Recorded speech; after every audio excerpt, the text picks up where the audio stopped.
Oh yeah.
Oh yeah.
My name is Mariana, I'm an elbow macaroni. People say I'm better than a bowl of fried bologna. They all want me, I'm so tasty, so they boil, strain, and eat me. Rigatoni, feta cheese, ziti or spaghetti, ravioli, manicotti, shells, and tortellini. Macaroni is the best when it's cooked al dente. Hey, macaroni.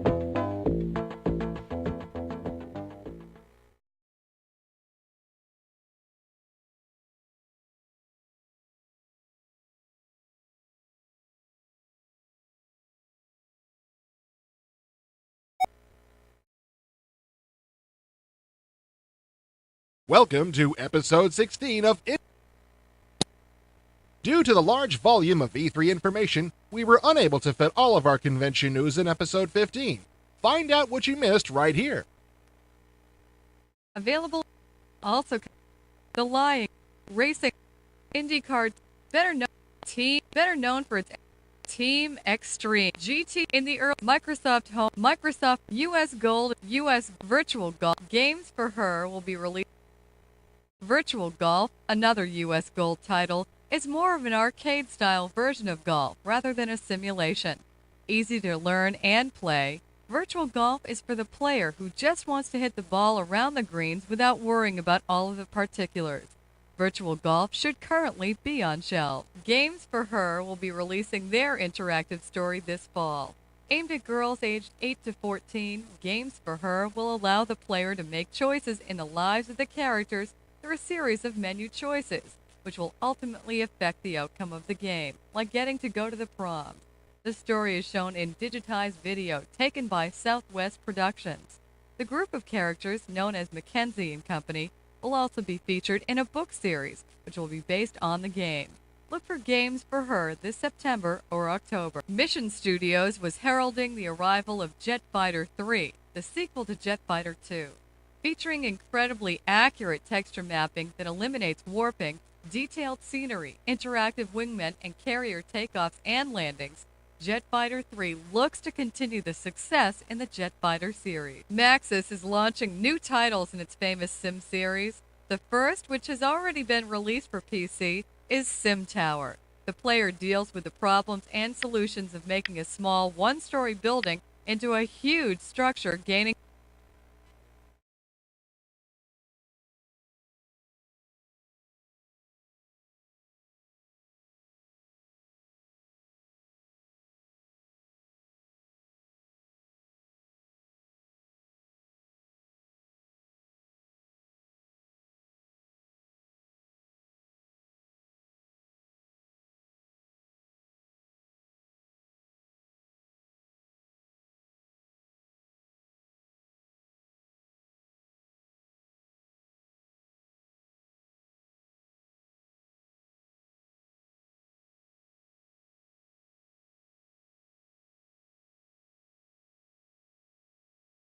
tower status. Terrorists, fires, and elevator scheduling are just some of the situations to Sim Isle puts the Tsunami is also coming out with Silent Steel, an interactive movie that makes decisions as commander of a submarine, and the choices which are made are played out in digitized video.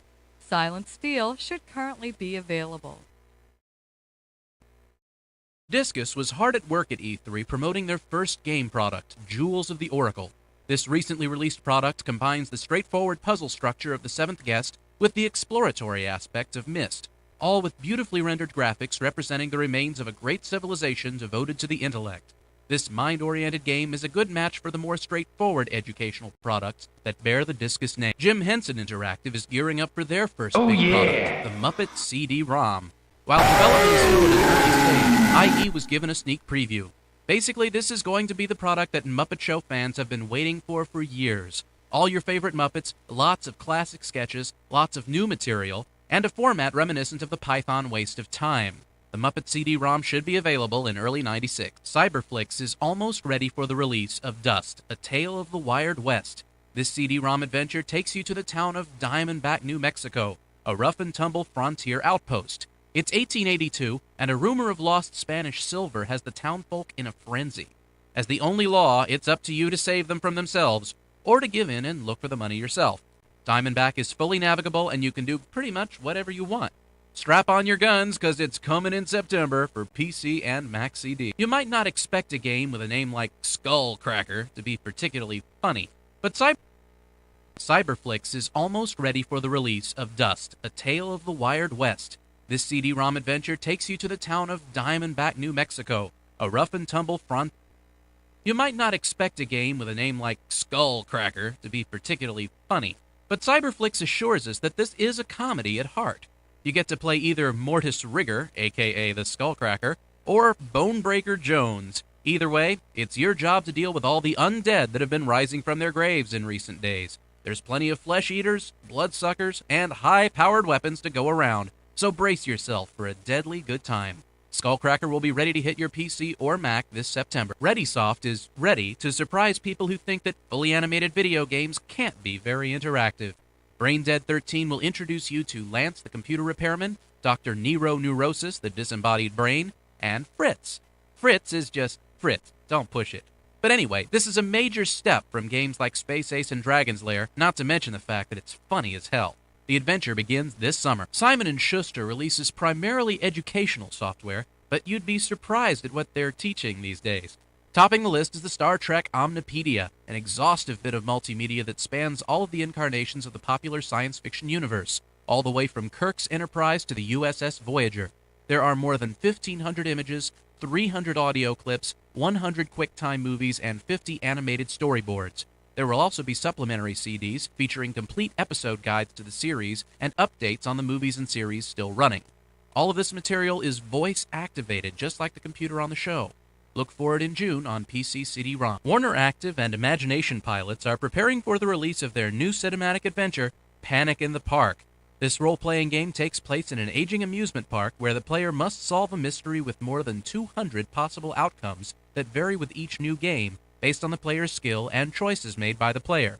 Panic in the Park stars Erika Eleniak, whose credits include The Beverly Hillbillies and Baywatch. Look for it this August. In Warner Active's Flight of the Amazon Queen, you are Joe King, pilot for hire, flying around the South American jungles in 1949. Joe's latest gig is to fly movie star Faye Russell through the Amazon for the shooting of her latest film, Jungle Passion. Unfortunately, Dutchman Anderson, your arch-rival, is trying to get his grimy hands on Faye. This is a silly, comic book-style adventure with a uniquely Australian style of humor.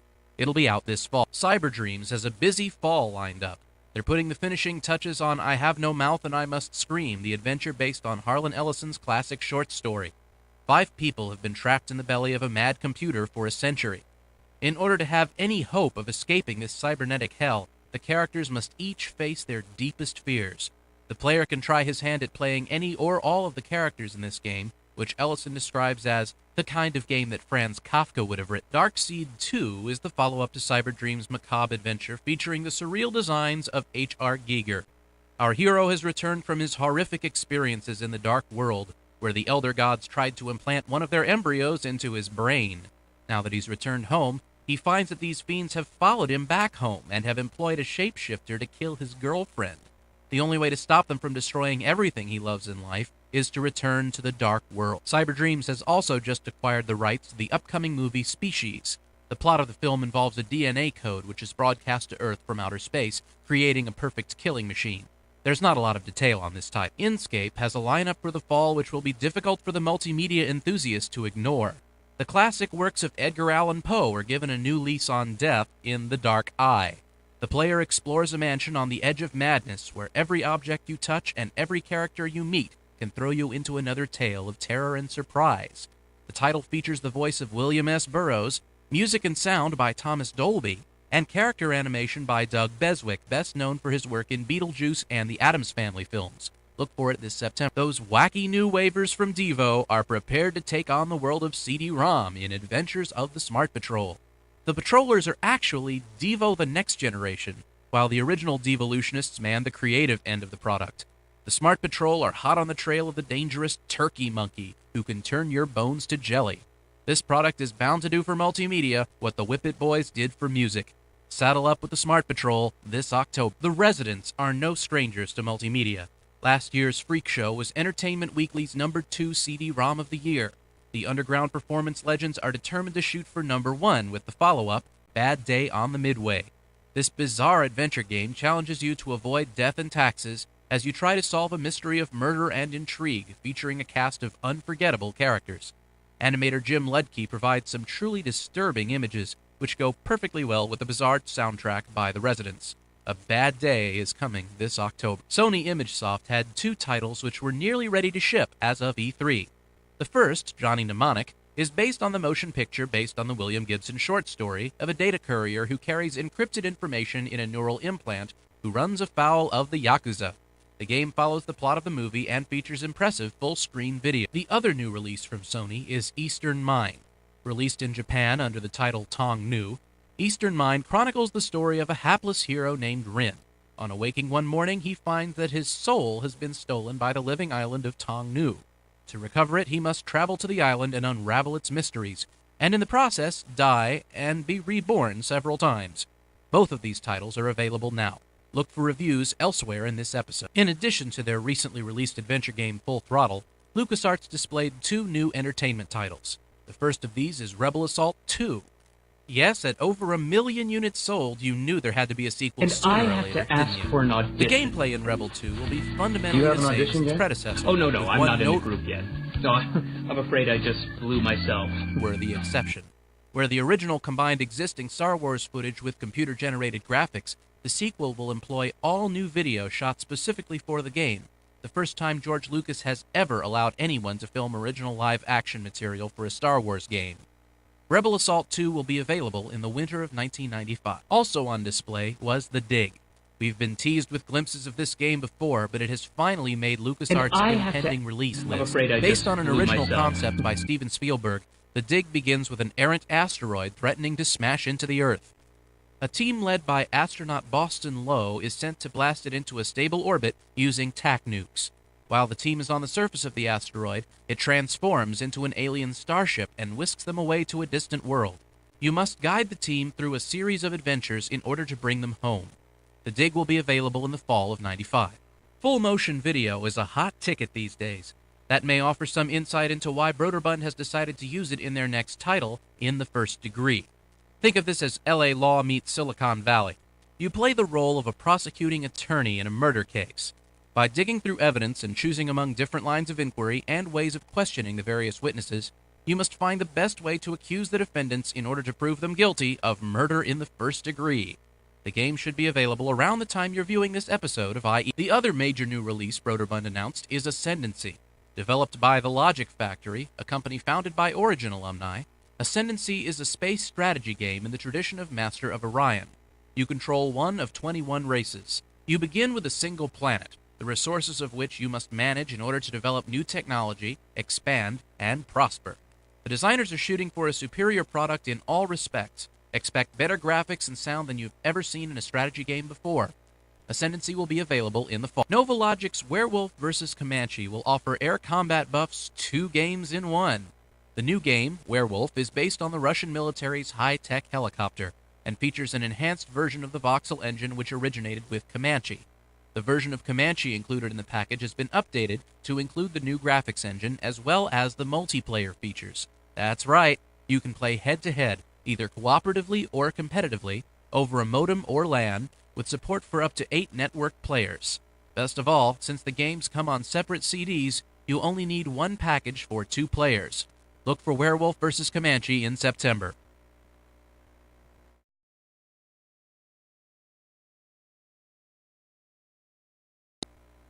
Sonic's mom and pop gave birth to a new member of the family at E3, the Sega Saturn.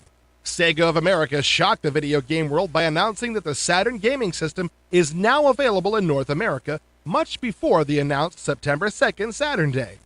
Besides the Saturn, Sega's flagship 32-bit gaming machine, the company also had an impressive array of 32X and Genesis titles on display. Why was the Saturn released over 3 months early? Sega of America president and CEO Tom Kalinske explains. The consumers really demanded it now. They know that the product's available in Japan. We've had a lot of people buy the product for $800, the Japanese version brought over from Japan. And so we wanted to satisfy the consumer need. Largely regarded as one of the 2 new Titan gaming machines, the other being the Sony PlayStation, Sega's Saturn promises some amazing technology as described by Saturn's Director of Marketing, Tom Dunley. Well, Sega Saturn is Sega's next generation gaming system. It's really our flagship product. It's a truly revolutionary gaming system that offers a different, more immersive kind of gameplay experience. All hype aside, Sega has some impressive titles lined up for the machine, with 6 titles such as Daytona Racing and Panzer Dragoon already available. We'll have reviews of these titles in an upcoming episode of IE. The actual hardware costs $399 US and is packaged with Virtua Fighter. The next Saturn title is Bug, a game which meshes 2D side-scrollers such as Mario with 3D games such as Doom, allowing depth to the gameplay field. Bug, who looks like a fat Gumby, should be pestering onto store shelves by the time you view this. Briefly downgrading to 16-bit action, the cat who loves lasagna, Garfield, will be showing up on Genesis in his new title, Caught in the Act. Despite the slightly provocative title, Garfield and his pal Odie venture into famous movies such as Casablanca and The Curse of Cleopatra to wreak havoc on society. The orange-colored cat claws his way onto Genesis and Game Gear this fall. Finally, here's Sega's answer to Donkey Kong Country. Vektroid is a 3D rendered action-adventure blazing across your screen at 60 frames per second. Save Earth and humanity! You know the drill. But this time, Vektroid can morph into different shapes and sizes. Vektroid will warp his way onto Genesis in October. All in all, Sega had a spectacular display with impressive titles across the board. As is usually the case, Sega develops a large degree of their software internally, so third-party Saturn games are few and far between at this point. When all is said and done and played, Sega certainly had a quality-infested lineup at E3, sure to keep most gamers salivating at their controllers for more pulse-grinding action.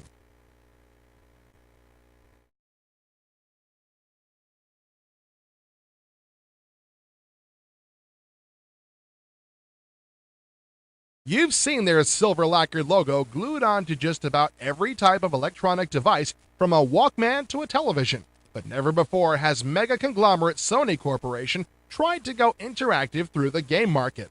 But the tables will turn on September 9th when Sony unleashes its virtual playpen, the PlayStation. Battling Sega's Saturn for market share this Christmas, PlayStation will have the advantage of a $299 price tag, $100 less than Saturn. On the downside, it will not include a pack-in game. Ridge Racer, the pack-in game in the Japanese version of this hardware, will still be released stateside on the same date as the PlayStation, along with the exclusive next-generation version of Mortal Kombat 3. MK3, one of the hottest 2D fighting games, will remain exclusive to the PlayStation until the second quarter of 1996, although it will still appear on Super Nintendo and Genesis later this year. Then again, Mortal Kombat looks like child's play when compared to other fighting games coming to the PlayStation, such as Tekken and Battle Arena Toshinden, published by Sony Computer Entertainment, which shows the evolution of fighting games into a 3D perspective. We reviewed the Japanese version back in episode 11 of IE, and wow, were we ever impressed. Choose from fighters such as the striking Sonya, the youthful samurai Ijai, or the wizened warrior Foe, and get ready to rumble. A fully fluid 3D camera moves around the action, showing the best angle of the fight and providing amazing close-up views of kung fu rolls and flying jump kicks. Now part of the Sony empire, British-based Psygnosis has some truly stunning PlayStation titles up their sleeves. Wipeout, a next-generation racing game, is similar to an IndyCar race 2,000 years in the future with weapons. The feeling of flight is simply sensational along the 10 distinctly different tracks with quick curves and jumps only the best hovercraft pilot can complete. With 8 different vehicles and an array of 9 weapons, Wipeout is a white-knuckle, whiz-past-the-neighbors type of game so futuristic it steams with quality gameplay and whiplash fast action. In the same vein, Destruction Derby, also from Psygnosis, is the only game where reckless driving pays big dividends. Based on the ram your bumper action of stock car racing, the game features exploding debris, sparks, and smoke which result in a backdraft of wheel-burning firepower. The goal, smash into your enemy as many times as possible. The result, an extremely engrossing game where scrap metal is the entree. It's hip to be square, but it's even hipper to be a cool red circle named Spot. 7-Up's mascot, Little Spot himself, will be starring in a new adventure, Spot Goes to Hollywood, available on the PlayStation in October, and later on the Saturn. It's hip to be square, but it's even hipper to be a cool red circle named Spot. Don't get caught up in the crossfire. Delphine Software, the developers of Flashback, have announced the imminent release of Crossfire, a captivating sequel to Flashback for the PlayStation in early 1996.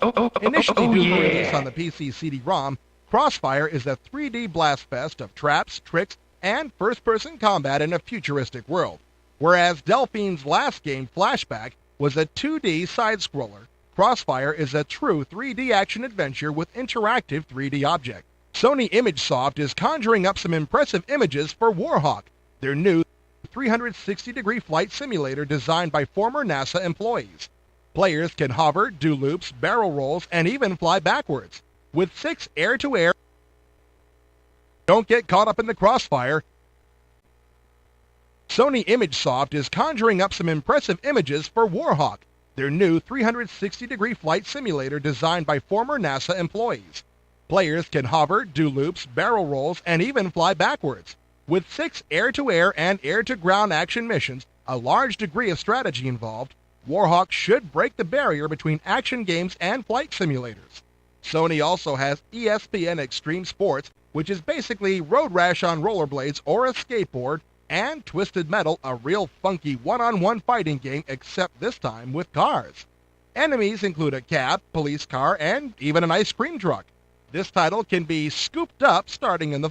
Crystal Dynamics is now expanding beyond their initial scope of 3DO titles, and by far their most impressive effort to date is Solar Eclipse, the sequel to Total Eclipse. The action is extremely fast, with obstacles ranging from asteroid fields to caverns and canyons.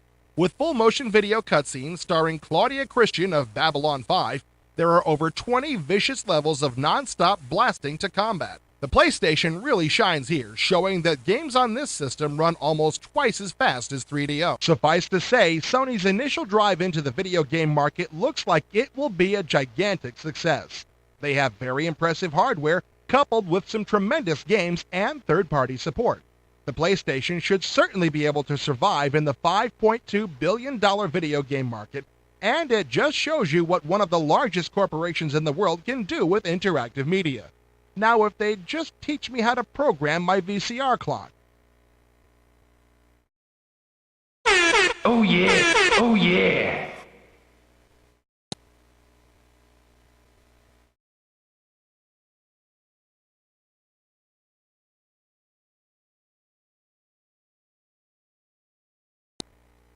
If you play computer games, chances are you know damn well that technology doesn't necessarily make a better game. Yeah, I was never much for technology.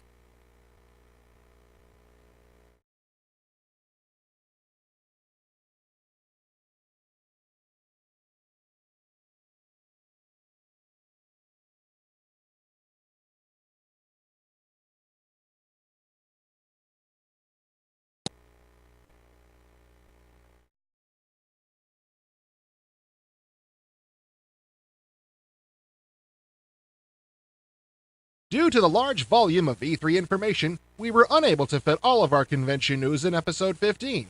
Find out what you missed right here.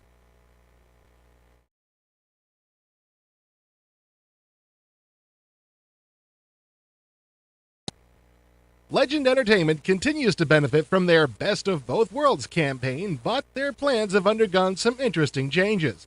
As of E3, the Virginia-based company was planning to produce a sequel to Companions of Xanth for early 1996.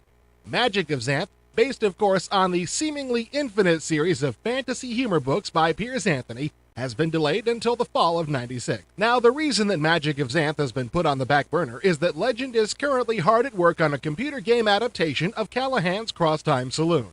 The very popular books by Spider Robinson are not blatantly fantasy or science fiction, but contain elements of both. The stories all focus on a bar between worlds and time zones where characters from any reality can interact. Players will get their turn at visiting Callahan's in the spring of '96. Ever finding new ways of packaging old material, excuse me, I mean classic material, Activision has recently released the Infocom Collection. 5 packages of genre-organized games from the text-adventure giant of the '80s.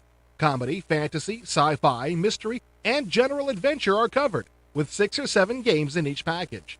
While this isn't the first time these games have been re-released, this package is specifically designed to work with Windows 95, and it's not just a collection of the Zork and Planetfall games. There are some obscure titles like A Mind Forever Voyaging, Plundered Hearts, and of course, Nord and Bert couldn't make head or tail of. Speaking of Planetfall, progress has come to a halt on Activision's graphic adventure sequel to the Infocom comedy classic. While the game was highly touted at Winter CES in Las Vegas as Floyd's next thing, there was no sign of the game on the E3 press release. Leo DaCosta of Planetfall creator Steve Moretsky's company Boffo Games cites a creative difference that has put the brakes on this eagerly awaited follow-up. Activision still maintains that the game will probably come out in late 1996. Time will tell. By the way, Boffo is still very much in business after the success of their game pack adventure Hodge and Podge. There are literally no details at the moment, but DaCosta did mention that there are several comedy adventures in the works for release next year. Anyone familiar with Moretsky's work knows that this is the genre for which he's famous. IE will have more news on the game titles as soon as they're available. Perhaps it was inevitable that 7th Level, a company that has based a lot of its reputation on film-style animation for the computer, would strike up a deal with the newly formed Disney Interactive. The company responsible for Monty Python's Complete Waste of Time will work with Disney artists on a game pack featuring the 2 most popular characters from last year's animated feature, The Lion King, Pumbaa and Timon. This will be Disney's first Windows-based CD-ROM, and it will feature action-packed arcade-style gameplay for players 8 and older. Look for it this November.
Origins Bioforge is a great-looking game that's provided a tough challenge to the players who have taken on this interactive adventure.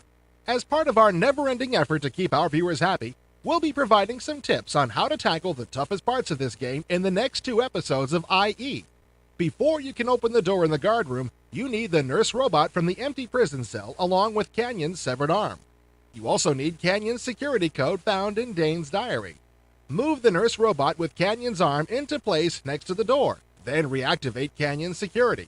Now you can use Canyon's arm to open the door. First, release cryo fluid, then close the iris in the floor. Next, release the raptor by checking the monitor on the far side of the room. Run back to this side of the room to fight the cyber raptor. When the cyber raptor is disoriented, open the iris in the floor. Open the valve and release more cryo fluid into the chamber below. Now both the cyber raptor and his friend are finished. You can walk all the way down the hallway to get the blast. The tower is protected by several floating robots. Hide in the corners of the elevator and fire at the robots outside. Your shots will ricochet off the walls, but be careful not to shoot yourself. After killing the robots near the doorway, you can take one step out of the elevator and aim at the other robots. You probably won't have many direct shots, but neither will the robots. Take your time, and these robots aren't difficult. 2 Marine dropships are attempting to land, and you must shoot them down. Only Roland can turn on the main gun, but he won't fire it for you. Be a bully and shoot Roland only once. It will take him a moment, but he'll turn on the gun. Be sure to shoot down both dropships before visiting Mastaba in his laboratory. Once in the guard room, you'll need to stop the reactor, but you need to remove a security robot and an alien. The security robot will shoot anything remotely human, so use the forklift from the guard room. Maneuver the forklift to push the robot off the ledge. First, run across the energy bridge and shut down one reactor pylon. Now shoot the alien, then run back across the bridge. When the alien follows, turn off the bridge and watch him fall to his doom. Now shut down the other pylon. Finally, you'll need to turn off the reactor with the reactor code. You'll find the code where you found the forklift. This security robot is really tough. To kill him, take 2 steps right and fire your blaster. Be sure to dodge further right after your first shot. As soon as you fire, the robot will return fire to your position. You must shoot and then run to the other side of the corridor to avoid the security robot's guns. Luckily, it only takes 3 shots to kill this robot. Before heading outside, be sure to visit Project Icarus. You'll find a square battery and an alien cube. Keep the cube handy when you run outside. Use this to navigate the acid. After you defeat the Marine, you'll need to kill the monster in the acid lake. Fire a missile to distract him from the ship. When he wanders over to inspect the explosion, fire another missile and finish him off.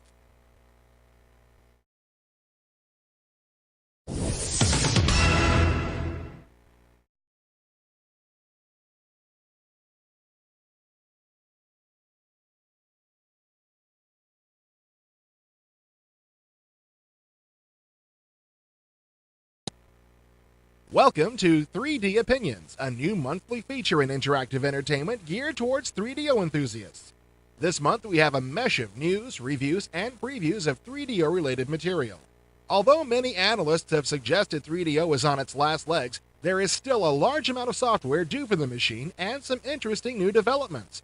So let's dive into the 3DO archives to see what's spinning this month. Pictured here is a screenshot of 3DO's latest demonstration of their M2 hardware. This so-called dungeon demo is supposed to represent the graphic horsepower of the M2, and if 3DO can replicate this in a home machine, there's no question gamers will flock to the system, providing the price is reasonable.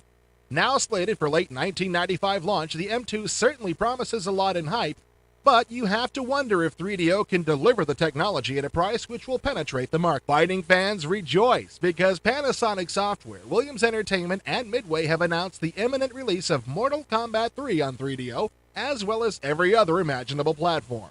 Although the Sony PlayStation has an exclusive license on the game until June of 1996, there's no doubt that the 3DO version will appear soon after. No word on how faithful the arcade conversion will be, but we've seen the PlayStation version, and it's nearly arcade perfect. PO'd from any channel is moving forward and scheduled for release in September. This first-person 3D Gorefest looks good, and should really cater to 3D Doomaholics. There are new weapons in the latest preview version we received, including a drill that carves holes into enemies. The funniest part is the fact that blood squirts up onto the screen, and after you've killed an enemy, a hand comes up to wipe off the blood. That's just a taste of what's in store, and there's no question PO'd will be a very original game. Perhaps too original. Recently released on 3DO was Slam & Jam 95 from Crystal Dynamics, perhaps the best basketball game on any platform. Using a graphics engine which rivals the arcade version of Konami's Run and Gun, the camera follows 5-on-5 basketball action automatically with gigantic player sprites. Featuring the color commentary of CNN's Van Earl Wright, Slam & Jam has just about everything players could want, except NBA license of players and team names. The game tracks player stats for one game or the entire season and displays them in easy-to-read tables. The graphics are truly impressive as the court looks like it was just waxed before the game. Speaking of wax, you'll hear those sneakers sliding on the waxed floor with incredible sound effects. Although the lack of NBA teams is a downfall, the control is nearly perfect. Hence, Slam & Jam 95 is a slam dunk in the win category. Panasonic Software, in partnership with T&E Soft, recently released yet another golf game for 3DO, this time entitled Wicked 18. Using the familiar Link style of golf play, Wicked 18 is a combination of, you guessed it, 18 holes of golf. There's not much to say here except that it's a golf game. The play mechanics are slightly tedious, but overall, if you're a digital golf fan, tee up for Wicked 18. Another title from Panasonic this month is called Straw. Playing off the concept of Dragon's Lair, this is a fully animated cartoon where you press the directional pad to choose the player's path and use other buttons to control his sword. Interactive is not a word easily associated with this title, but once again, it's a niche market. Dragon's Lair fans should flock to this title, other gamers should steer clear. Studio 3DO has been relatively quiet as of late, but their newest offering is Jodnost, the People's Party. With perhaps the strangest game yet, Jodnost is actually the sequel to Twisted, one of the first 3DO games released through Electronic Arts. The game concept is similar to Twisted, where 2 or more players face off in a game show, which features trivia questions, matchup games, and other similar experiences. Jodnost takes place in the recently liberated Eastern Europe, where you have a chance to win cold, hard, capitalist cash. The final game confrontation will take place on the money wheel, where you can steal other players' cash. It's important to note that the game only supports 2 or more players, so make sure to have a friend around. Don't have a second control pad? Jodnost comes with a free 3DO control pad. The game isn't up to par with Twisted, but since the control pad is worth the price of Jodnost in and of itself, it's a worthy purchase. And that's our stash of 3D opinions for this month.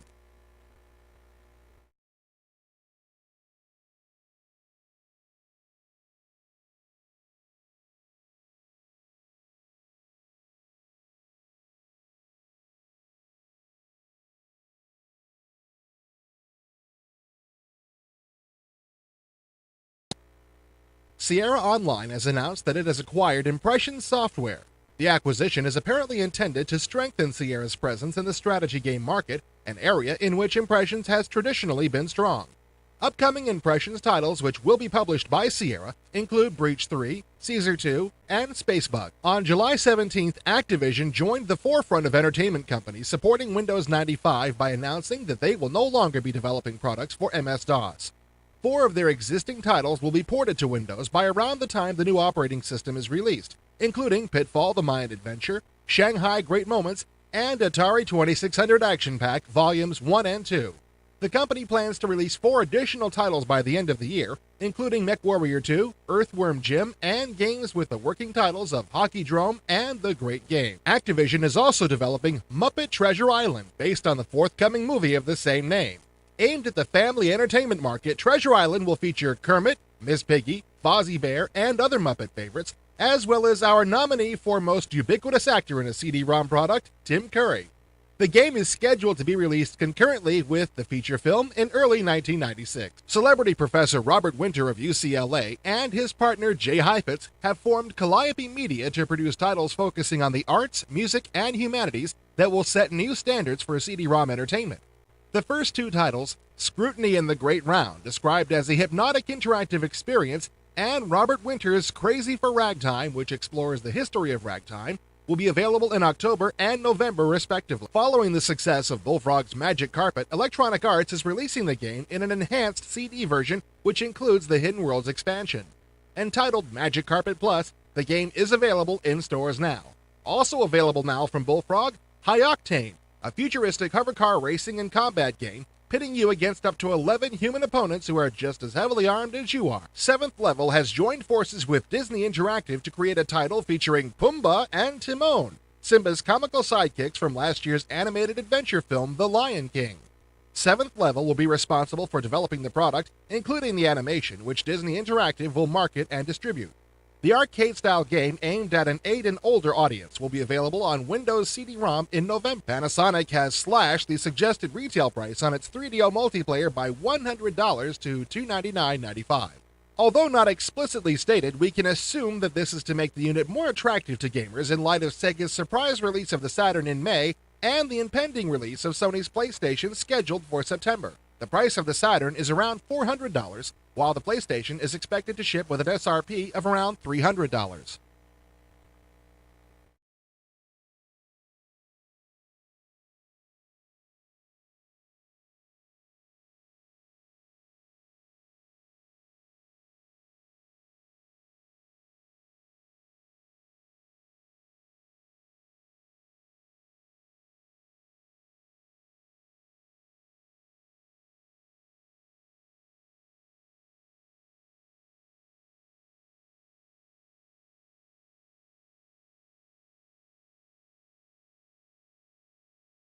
Hello, I'm Gene Poole.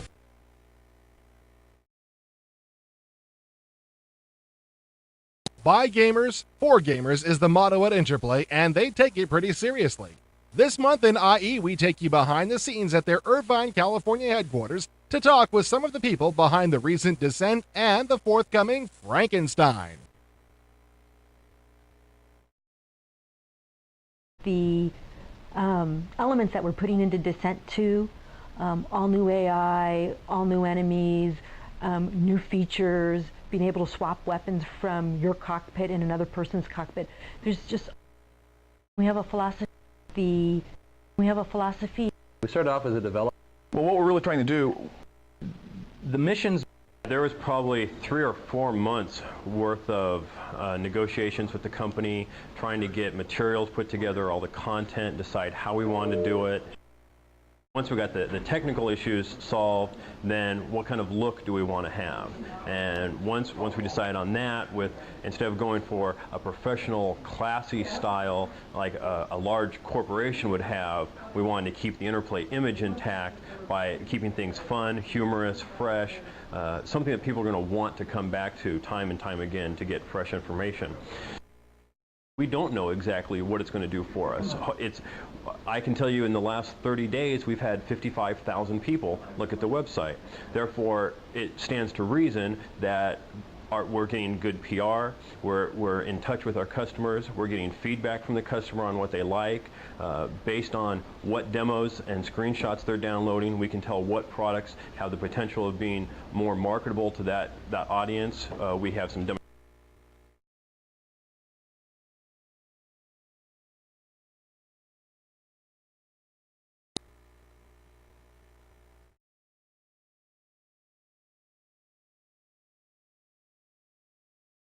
I was at Liberty while a film I was working on, a Star Trek film that I was working on, had been struck by the Teamsters. It was several months had gone by and I couldn't do anything. And I started doodling around with a story idea.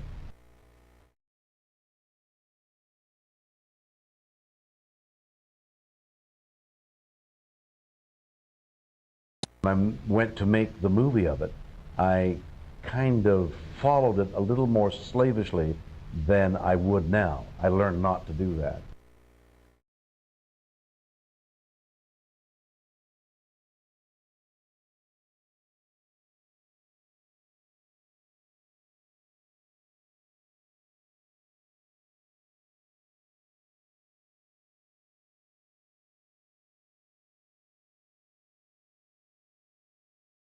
When we had our conversations about the game, I said, here's what I would like to do.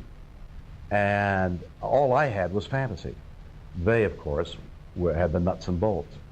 And I was swept along with Lee Rothschild's enthusiasm and his people's ability to make that enthusiasm real. essentially put a policeman in the future.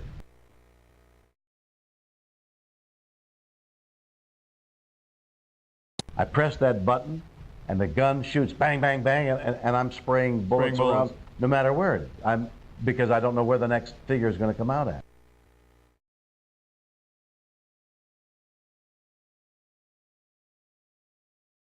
We want to interest kids in games, but games of the kind that isn't point and shoot. We want to challenge their minds for gaming. We want to take unique concepts, some of them science fiction concepts, that have an interesting philosophy behind the concept, and make a game out of it.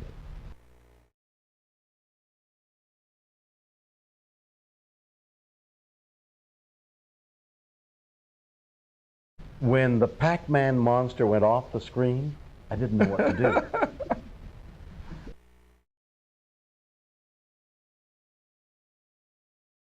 I've been beginning research and having people familiar with the games lead me through the games. Not that I can play the games, but at least I want to see how the games work.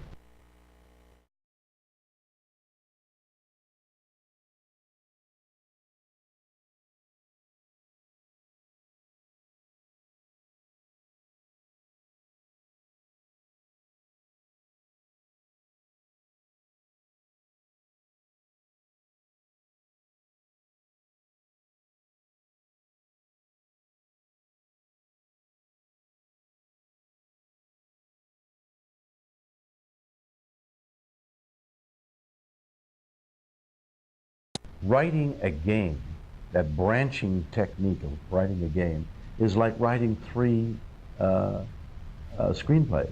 It's like writing a couple of novels or more. It is far, far more extensive than people realize.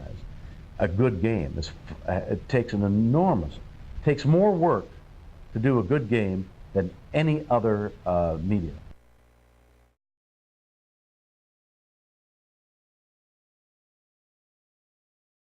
Reward the player for not killing. That was an integral part of game design. Game design.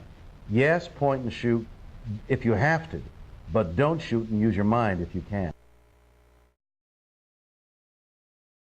Where we seem to be heading for, if I look at it, try and get an objective view, is more drama, more story, more involvement by the gamer into the story.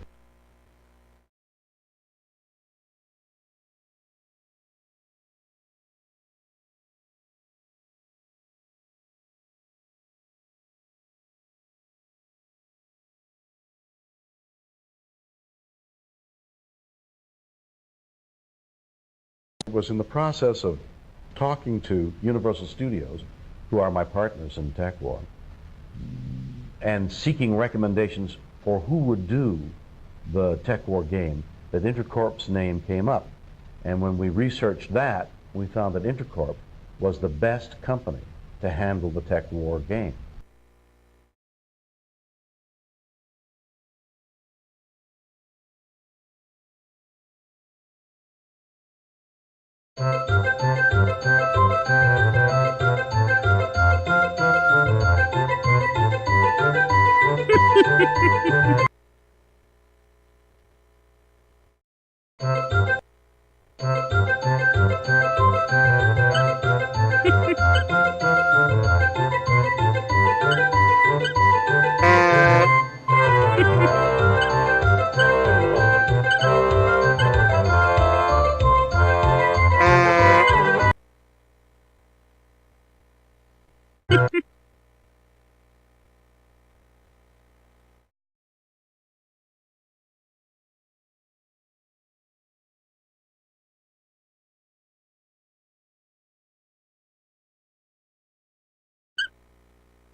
I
essentially put a policeman in the future.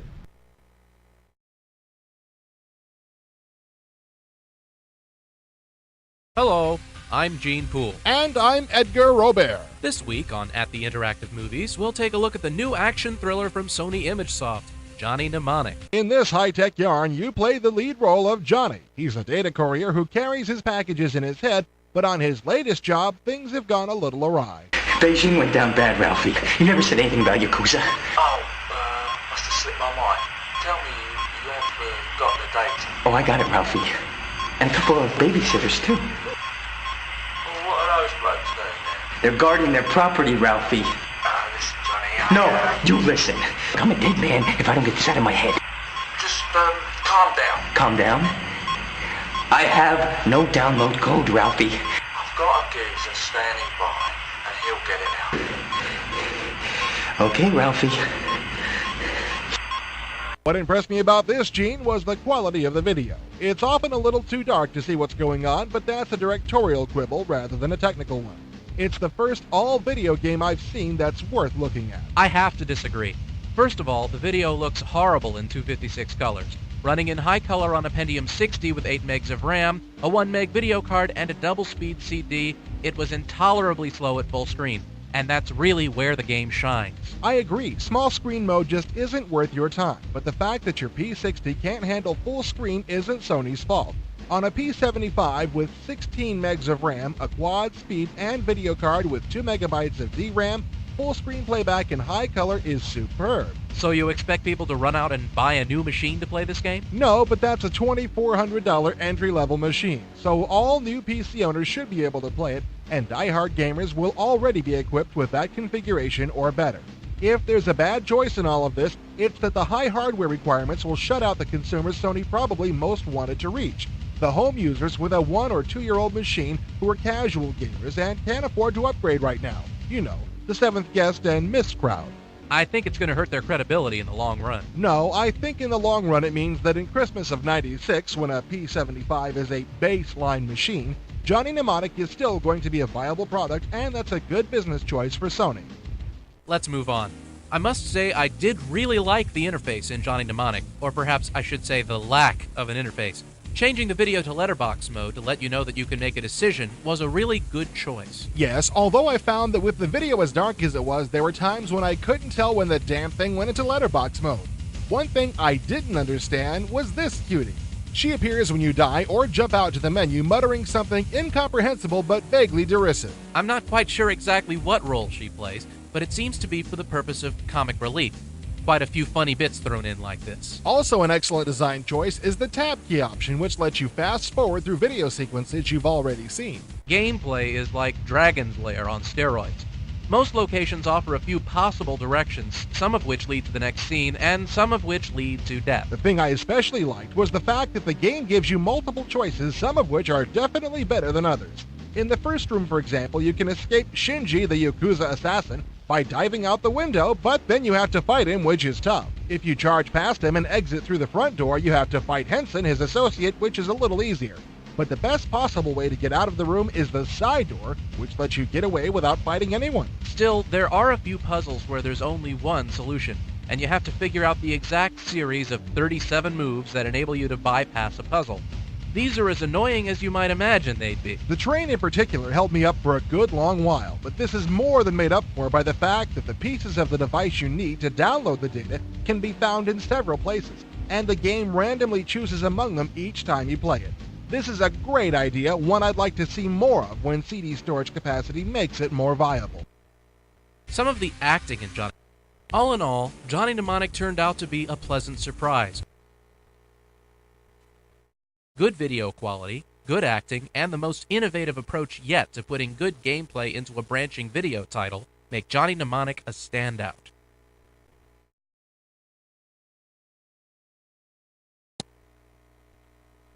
Good video quality. Hardware requirements are stiff. And Johnny Mnemonic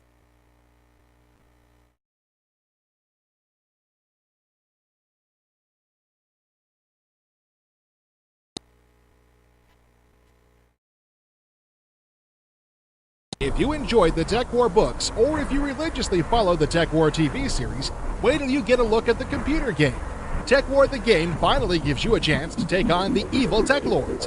Of course, you'll be under the gentle guidance of Walter Bascom, played in the game by Tech War creator William Shatner. This first-person shooter features gorgeous SVGA graphics, artificial intelligence which creates enemies who actually try to avoid you when you shoot at them, and up to 16 players on a network. Look for Tech War the game at computer stores later this fall. Look for a playable demo of Tech War in episode 17 of Interactive Entertainment.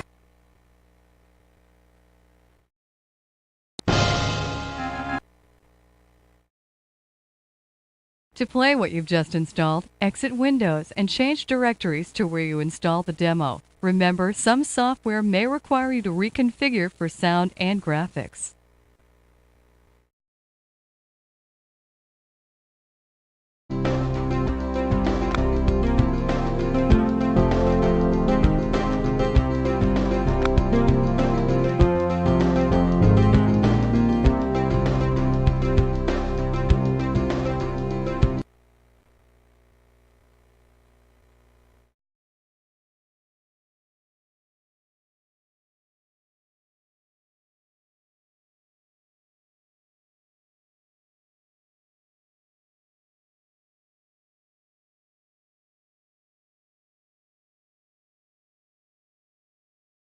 Looks like we're the star attraction.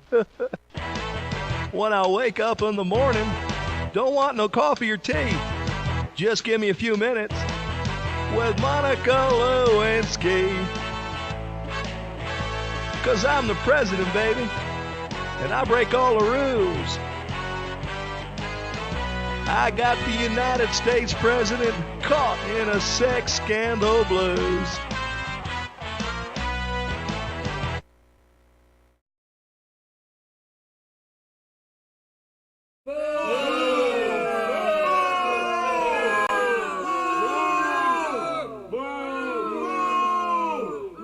Looks like we're the star attraction. When I wake up in the morning, don't want no coffee or tea. Just give me a few minutes with Monica Lewinsky.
My name is Mariana, I'm an elbow macaroni. People say I'm better than a bowl of fried bologna. They all want me, I'm so tasty, so they boil, strain.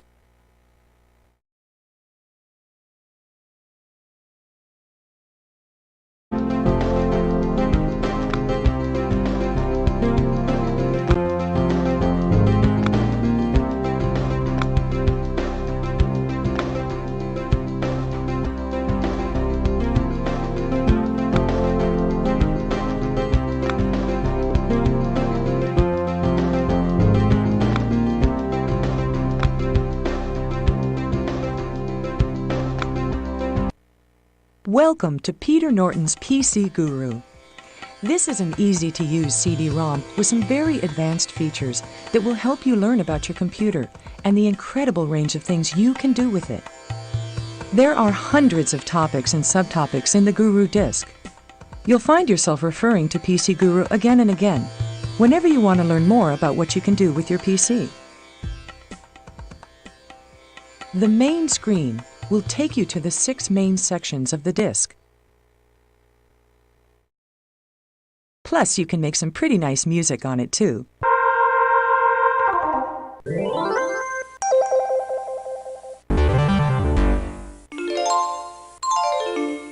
Let's start by looking at the Using Your Computer section. This is where you'll learn about the basics of your computer.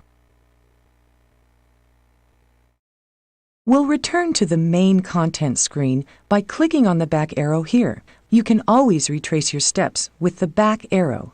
Let's take a look at PC Guru's All You Can Do area. Here you can choose from many different categories. Let's try Reference. Right now, let's find out about Maps.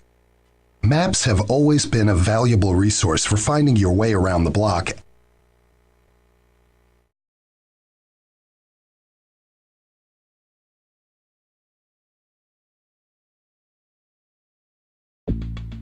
Maps have always been a valuable resource for finding your way around the block and around the world. Maps have always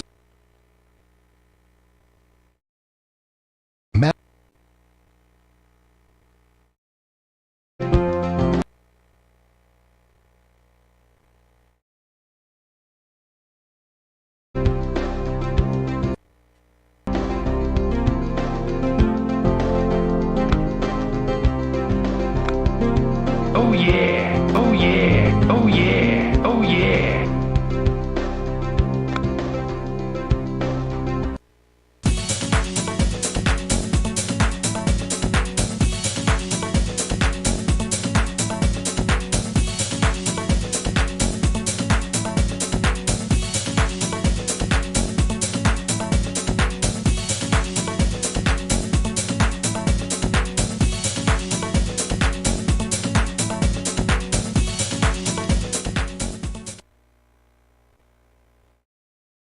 Most of what you hear about fitness today isn't entirely true. Most of what you hear about fitness today isn't entirely true. In this section, we will help you distinguish between fact and fiction. Hopefully, what you learn in this section will help you make smart choices about your daily regimen of diet and exercise. It's my goal to get you fit, so let's get started with this little quiz. Oh, and remember, have some fun with it. We sure did when we put it together.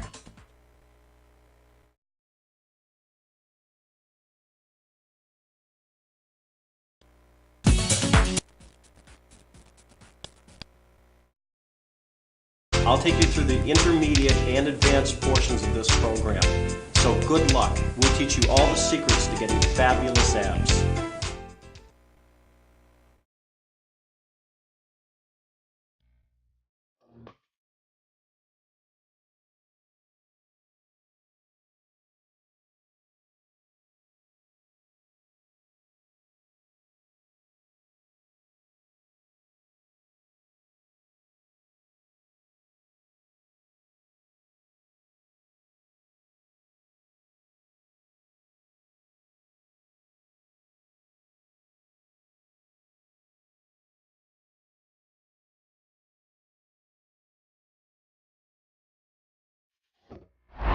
Hi and welcome to Active Abs. I'm Shane and I'll be your personal trainer. In this program, I will teach you all the secrets to getting truly incredible abs. So if you're ready, let's get started.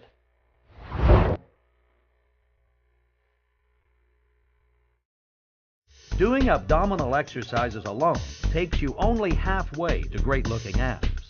They exercise muscles that lie beneath the body fat. For most of us, it is ridding our bodies of this unwanted layer that will reveal those awesome abs that you have developed with regular abdominal exercise.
Mellow out.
Name your poison. Choose to play one table or all. Welcome to our castle. Stay for a spell. Aiming for the castle gate.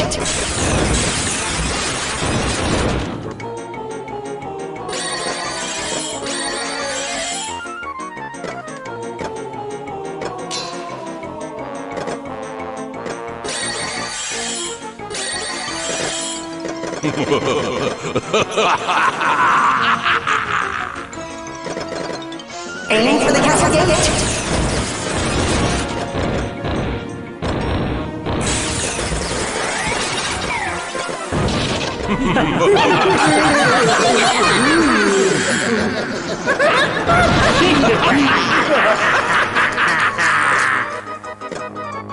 Destiny awaits. Choose your fate.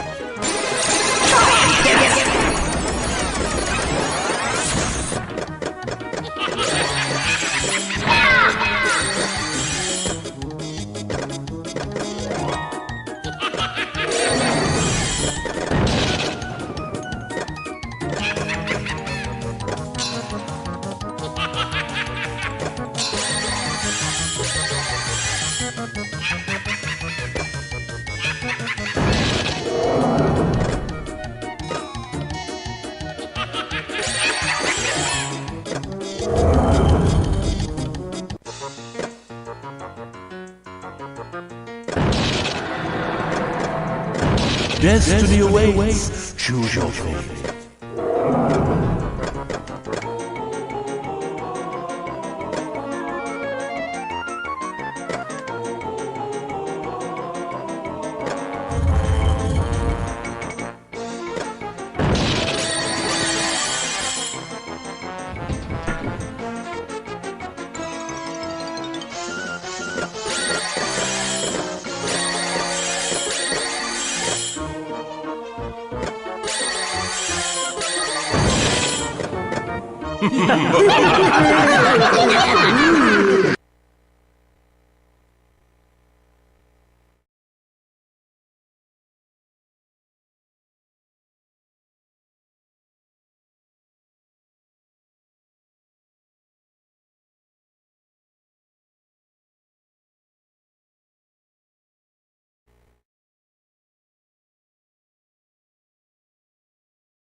I'm about to bust.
Oh yeah. Oh yeah. Yeah!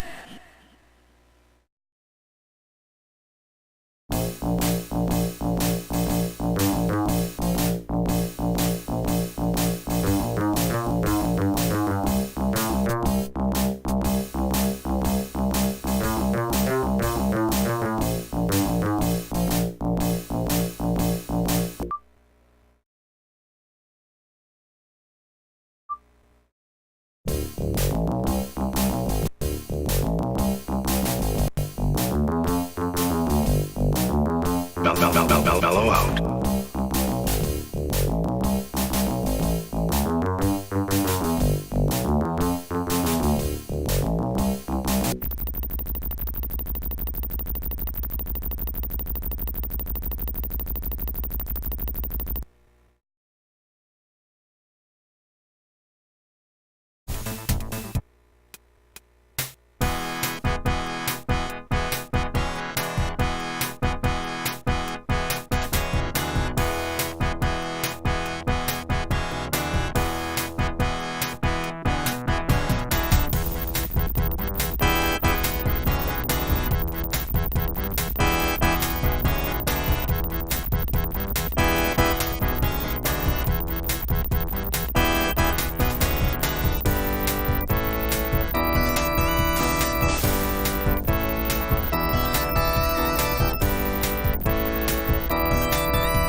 Oh yeah!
Mellow out. Mellow out.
This kicks ass.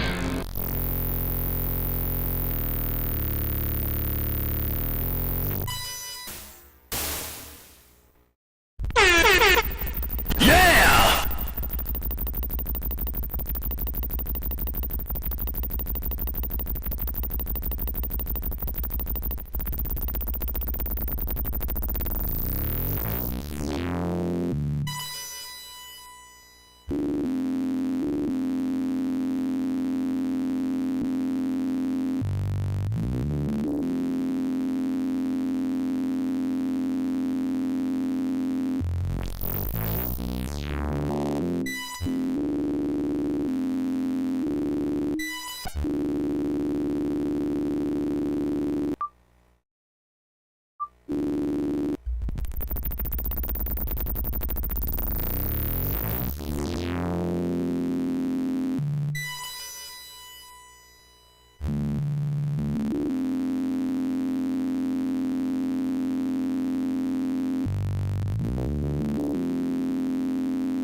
Oh yeah.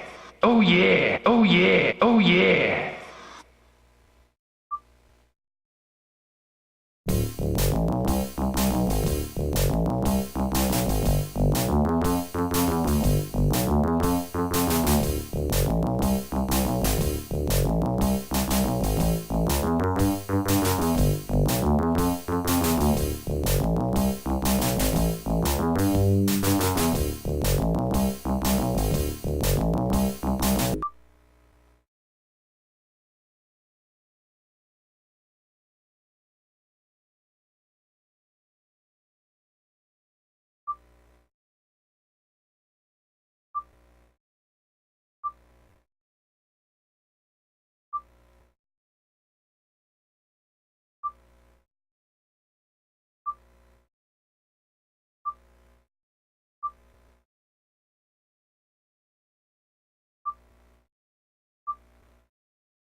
Oh yeah. Oh yeah. Oh yeah.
Mellow out.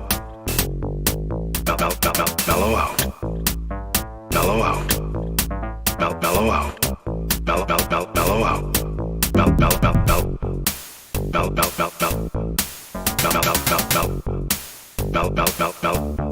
Mellow out. Mellow out. Mellow out. Mellow out. Mellow out. Yeah!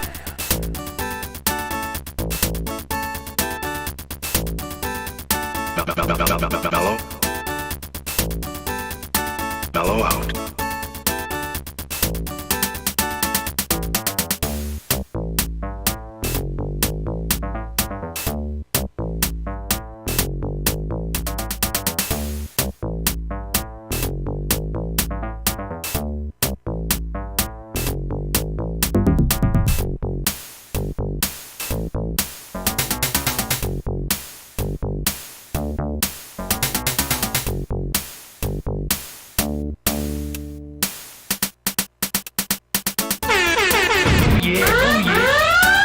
Mellow out. I'm about to mellow out. Yeah! Mellow out. I'm about to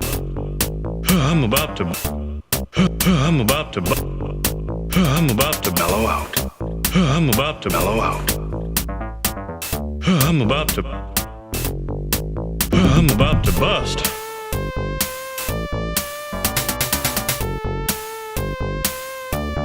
I'm a nice man. Here comes a Hello. Bring it home.